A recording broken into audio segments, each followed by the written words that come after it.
Oromoon waan inni hubachuu qabu sabni kun saba guddaadha.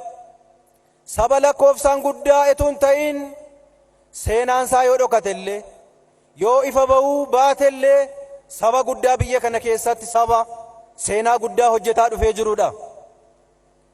Har'a Oromoon gaaffii isaa deeffachuun sanaaf qabsaa'uun akkuma jirutti ta'ee kan mataa isaa bira darbee biyyi Itoophiyaa tokkoomte tokko taatee Itoophiyaan haaraan Itoophiyaan sabaaf sablammii hunda tokkoomsitee walqixxummaan keessatti dagaage hunduu walqixxummaadhaan keessa jiraatu nagaadhaan keessa jiraatu Itoophiyaa haaraa ijaaruudhaaf dirqama seenaan har'a Oromoo irratti gateedha. Sabni keenya kana dagachuun irra hin jiraatu.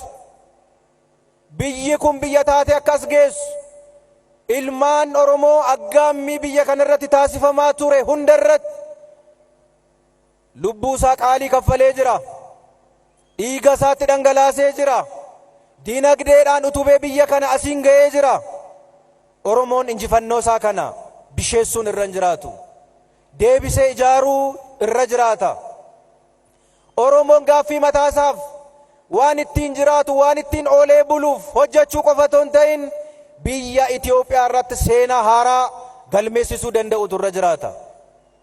Kanaaf Oromoon kan biyya diigu otoo hin ta'in Oromoon waa'ee qeesaa qofaa kan yaadu otoo hin ta'in biyya kana tokkoomsuudhaafis kan yaadu ta'uusaa hojii keenya qabatamaatiin ummattoota biyya kanaaf mirkaneessu ummattoota Afriikaadhaaf ummata addunyaadhaaf mirkaneessuu fi agarsiisuun nurra jiraata.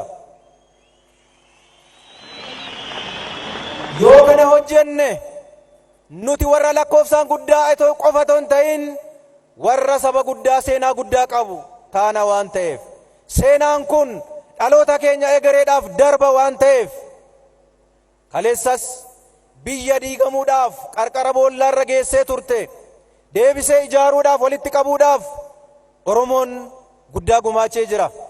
Kun seenaa fuulduratti kan haalamu miti. Kana ganaa miidhagsina. Ganaa seenaa fuulduratti akka inni katabamu seenaa hin qoorre seenaa inni mismisne bahee mul'atu gochuudhaaf ganaa hojjenna. Sabni keenya kana bare saba guddaa yaadee waan guddaadhaaf hojjetu ta'uusaas dagachuun irra hin jiraatu.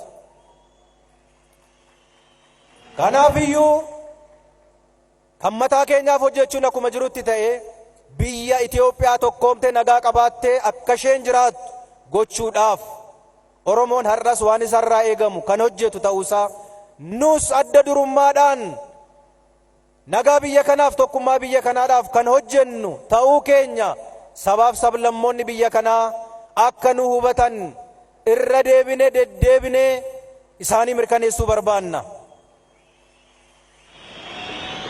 Kanaafiyyuu waliin taanee tokko taanee gamtoomnee qabsoo keenya fuuldura jiruuf waliin haa imallu jechaa yeroon itti aanu yeroo injifannoo irratti injifannoo argannu yeroo miidhagaaf cululuqaa akka inni nuu ta'uun hawwaa ulfaadhaa fayyaa ta'a.